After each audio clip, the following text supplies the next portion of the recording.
Defense News. It's proudly sponsored by Navy Federal Credit Union.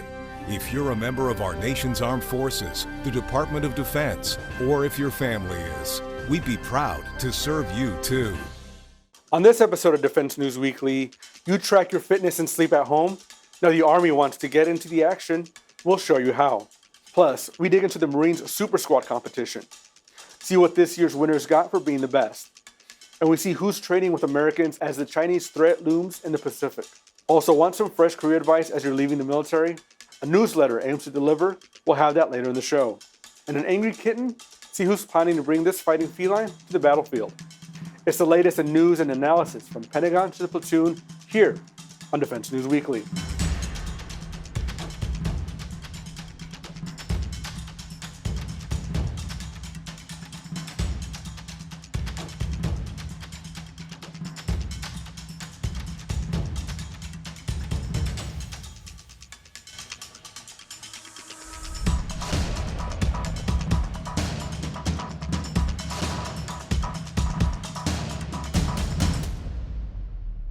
Welcome to Defense News Weekly. I'm Daniel Woolfolk.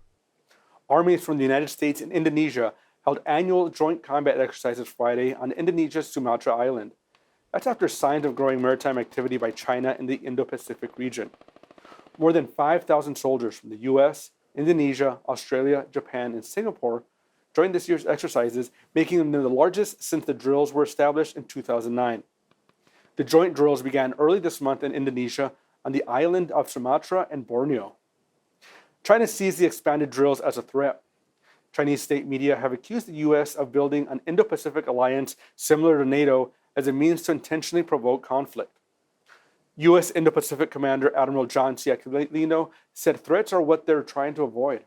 The destabilizing actions by the PRC as it applied to the threatening activities and actions against Taiwan is exactly what we are trying to avoid. And I can tell you from my seat, I spend every waking minute doing everything to ensure we are preventing conflict in the region. Aquilino said the 14 nations are able to communicate and work together should the need arise. Our desire is to build our relationships, build our interoperability, and be ready should we need to respond to any contingency. A federal judge says a U.S. Army lieutenant can go to trial against police officers in Virginia whose traffic stop drew national attention and outrage. Get out of the car! Get out of the car now! Get out of the car now! Karen Nazario was pepper sprayed, struck, and handcuffed in the town of Windsor after driving slowly to a well-lit service station a mile down the road. Judge Roderick Young ruled Nazario can present the jury with his claims of false imprisonment, assault and battery, and illegal search under Virginia law. But the judge says federal immunity laws shield the officers from claims that their treatment of the black and Hispanic soldier violated the U.S. Constitution. This is fucked up. Put your hands behind your back. Put your hands behind your back. This is fucked up. This is fucked up. You might be wondering, if Ukraine is in war, where do they train recruits? Well, the United Kingdom is stepping up, and as part of its broader package to support Ukraine, the British Army has pledged to train a total of 10,000 recruits within 120 days on British soil. We're training them in the UK because we're providing them a safe environment to deliver that training because, as we've often heard, their training bases continually come under missile strikes. And the experience from past wars are helping today. British instructors have a lot of experience from Iraq, Afghanistan. We can adapt all this knowledge to Ukrainian situation and use it well to liberate our country from Russian invasion. The recruits will learn infantry and medical skills that they can expect to use when they return home. We are running a basic infantry course which takes the Ukrainian recruits and teaches them how to shoot well, how to move and communicate within any tactical environment, and to medicate well. I know that Ukrainian soldiers are dying to protect our homes right now, so it's hard to know that I am not with them. But Ukrainian army needs only professional soldiers, so I'm ready to train as hard as possible. And the winners of the Marines Super Squad competition got an upgraded reward this year when the top teams were flown to Washington, D.C. for an audience with the Sergeant Major of the Corps. For the first time in years, the winning squads were treated with a trip to the nation's capital.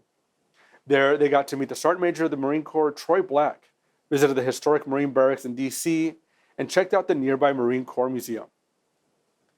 The Super Squad competition pits squads from each battalion in regimental and division level competitions in a range of tasks. Events include live fire and casualty drills in simulated combat conditions. Next up, in this week's Miltech, Todd South explains how the Army plans its own version of sensors you might already have on.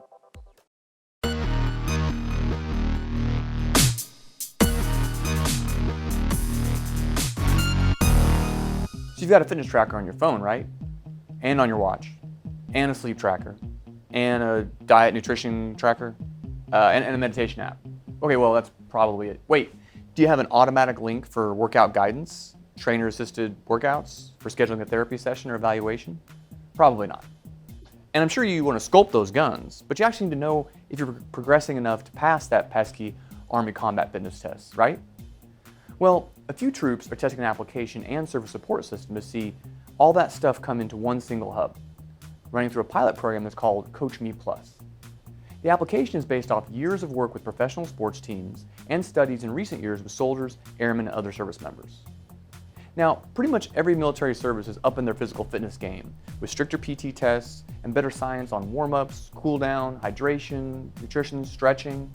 But the Army took an all-around approach when it launched its Holistic Health and Fitness program in 2020.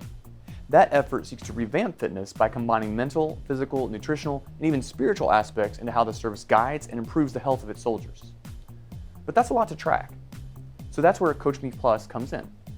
So we called the folks at Coach Me Plus to talk about how they got into this field, what they've done with most non-military groups, and most importantly, what they think they can bring to the table to help troops get in shape and stay in shape. Our key factor in everything that we do is really about enhancing the coach and athlete relationship. You're able to go in, much like you are with any fitness app. I'm going to track my workouts. I'm going to track my nutrition. I'm going to look at my wellness. I want to integrate my Whoop or my Garmin or Fitbit or Apple Watch or other wearable device. I want to join a community of people. I want to receive educational content. All of those experiences happen to the athlete in that athlete-facing application. But for the coach, when they log in and they experience the application, they're more focused on are there any problems today? Who do I need to focus on? How can I help get them to, where they need to be as part of their fitness or wellness journey? It's a lot more than an app. It's definitely a very large kind of experience. In the military, the higher in rank you go, the less, the more finite amount of time you have to be able to actually view information and act on it, right?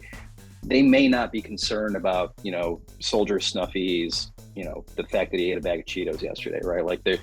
They're more concerned, is my unit ready? What's the overall trend of readiness? Is everybody sleeping? Is everybody, how are they doing on their latest fitness test? What's the percentage of injuries in my unit? And is that trending in the right direction or in the wrong direction?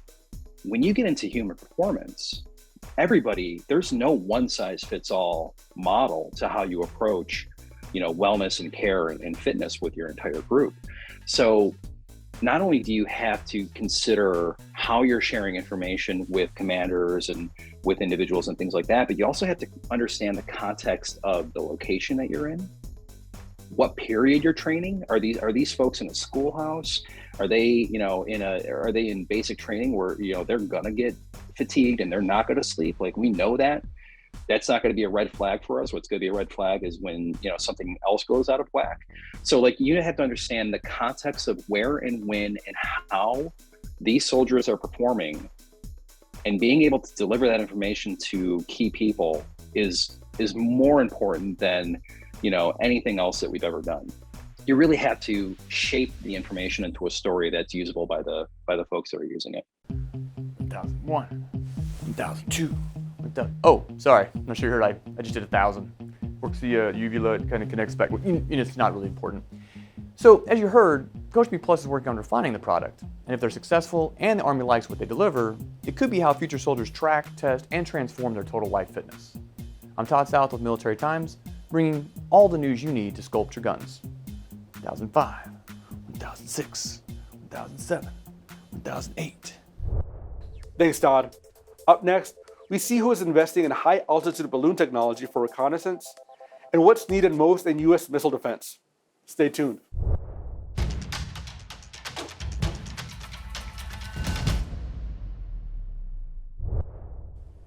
Welcome back to Defense News Weekly. I'm Daniel Woolfolk, and this is Defense Dollars.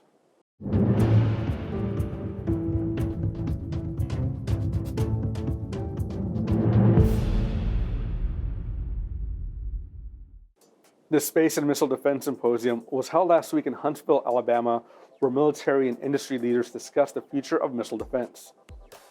The commander of U.S. Strategic Command, Admiral Chaz Richards, spoke at the event. His command is responsible for nuclear deterrence and global strike. What's his unit's biggest need to complete the mission?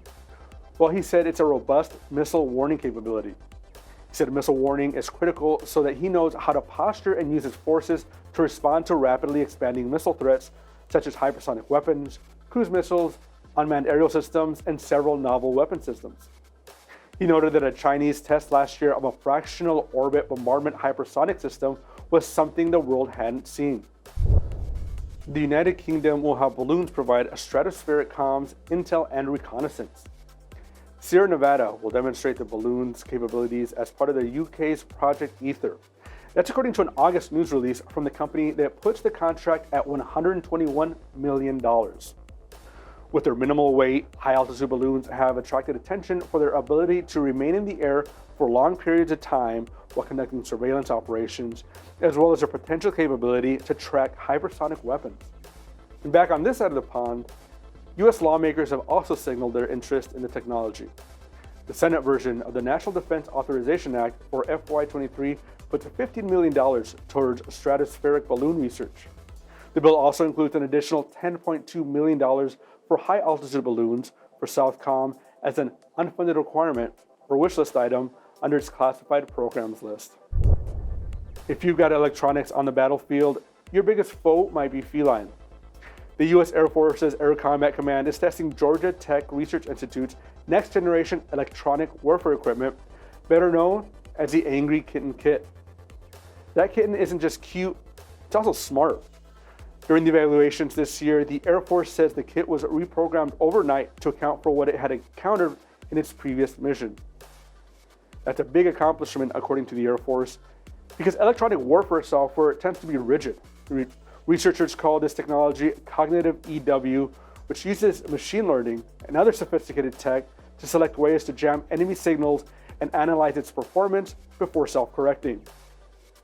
U.S. officials have said that dominating the electromagnetic spectrum will be critical in a fight with China or Russia.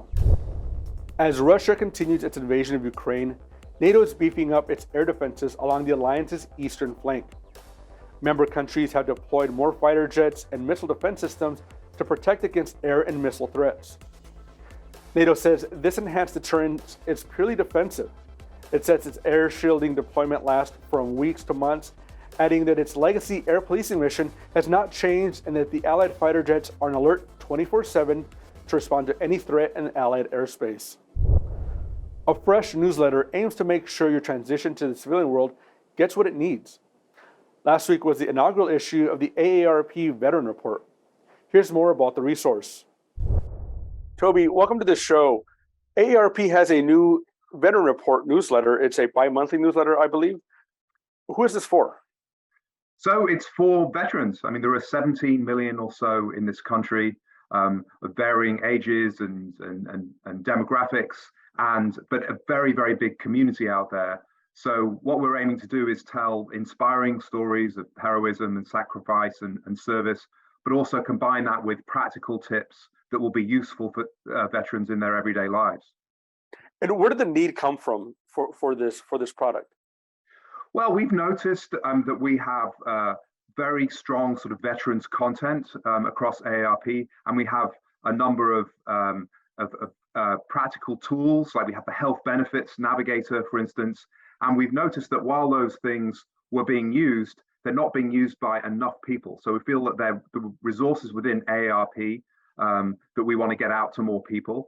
And also we just want to build veterans communities, because some veterans are very, very connected with other veterans and are active in veterans groups, but other people are just out on their own. So we felt there was a need out there to help build communities among veterans. And as we know, veteran retirees are very diverse, right? You get people even down from their 20s up to their 50s and 60s. What was kind of bridging them all together in the newsletter? Well, I mean, as you can tell from the accent, I'm originally British, American citizen for well over a decade now. But I'm a veteran myself, Royal Navy. I did 10 years.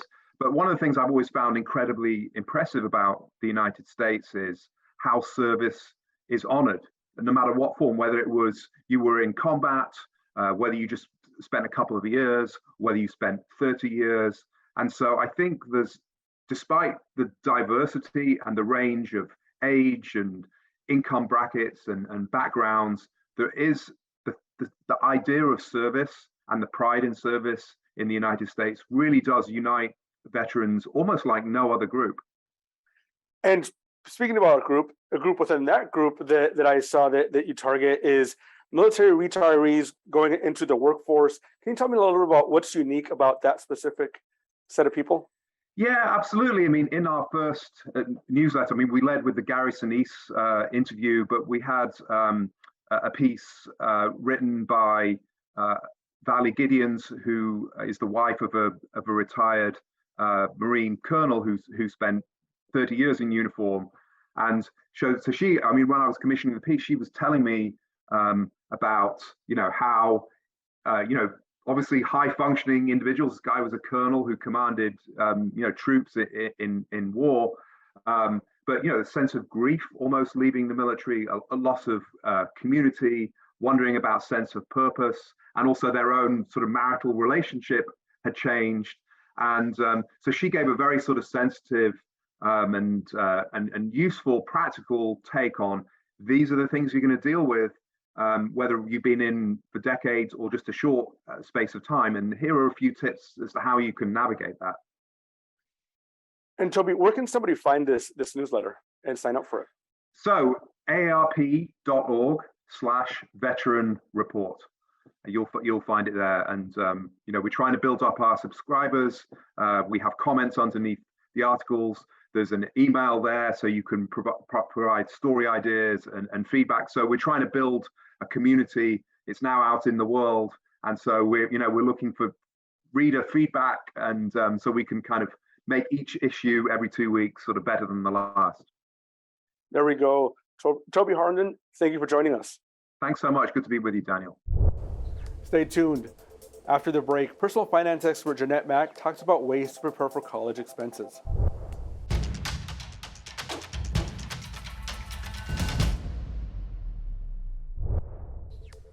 Welcome back. On this edition of Money Minute, Navy Federal Credit Union personal finance expert Jeanette Mack talks about ways to prepare for college expenses. There are literally thousands of colleges out there, but there's one common denominator between all of them. They're expensive.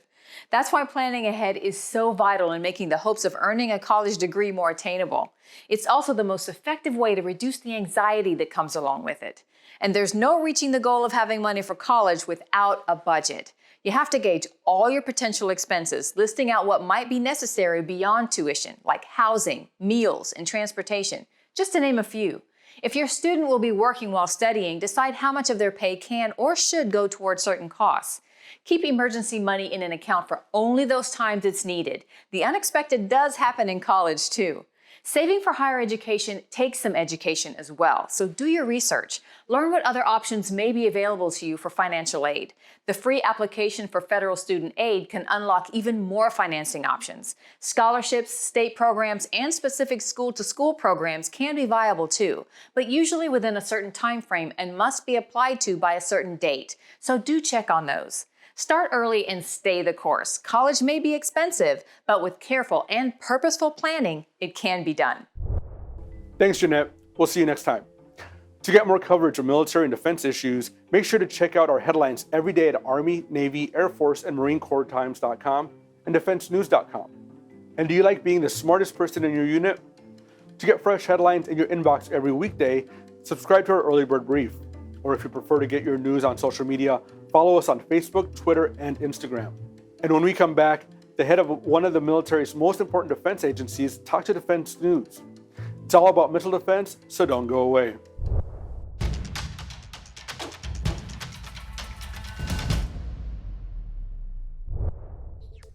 Welcome back.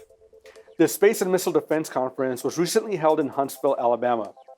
We caught up with the commander of the U.S. Missile Defense Agency. Here's more from that interview. In terms of the defense of Guam, your second priority, the architecture is taking shape now.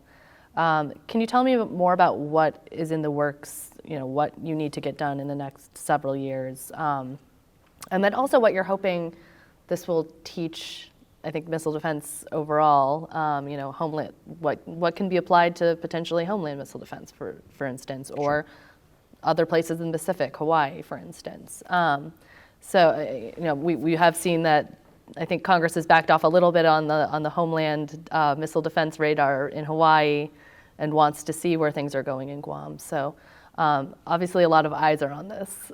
Sure. Yeah, so we learned a lot from Hawaii.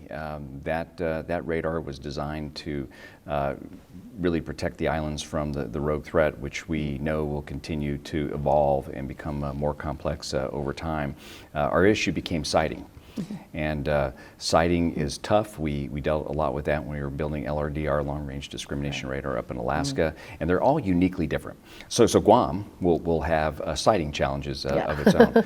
So I'm glad you asked that you made the comment earlier to kind of put the context of Next Generation Interceptor in the temporal space, that it's post-SRR on its way to PDR. So we still have a long way to go on that program. So Guam is a PB-23 architecture. So we haven't really started the program. But the nice thing about PB-23, it does lay down the basic architecture of the systems that will go onto Guam. So I can talk a little bit about that. Yeah. The department did fund us at a level that allows us to start environmental impact surveys, that allows us to do the siting work. We just finished our second, what we call a siting summit last week. My team was out there for a couple weeks, met with all the major leadership out in Hawaii and on Guam, and then walked every single candidate site that's out there. It's not final, but we have a very good feel for at least technically and operationally where things should go in order for it to function as a system. And that partnership is pretty amazing. It's primarily with the Army. So if you look at the PB-23 budget submittal, you will see that there's a MDA portion, which is the ballistic missile defense capability and the hypersonic missile defense capability. And then the Army brings in cruise missile defense. And what's great is both systems kind of have a crossover in what they can do. And so the integration of those into a command suite with command and control battle management on top of it is the basic architecture. So you can think of a number of radars that ensure we meet the requirement, which is persistent 360-degree coverage, right, because of the evolved threat. And it's an island in a very interesting geographic location. So that's what we're doing now, working very hard across the Army, Navy as the executive agent on Guam. They own the land. They're working with the territory there, with the governor to negotiate those spaces for us to have the different system assets in place. Okay, and just to add to this, in terms of the lessons learned that you may be getting from Guam, what are you hoping this will answer for maybe some other things you're looking at, like cruise missile defense of the homeland? There's a laundry list of lessons, again, because we haven't really even started, right? There's a lot of lessons that you learn from assumptions you make before you ever get to the decision, and then the reality hits when you get on the ground, right? Sighting will be tough. That's a very constrained space. So we know that to be a fact. We know the sizing and the requirements on the sensors that we will need. We know where you can and cannot put live ordnance. right? That's always a constraining factor. So when you think about transporting yourself to some other location, whether it's in the United States or abroad, you have to worry about explosive arcs and those sorts of things where you place those. You have to worry about the electromagnetic interference of the radars.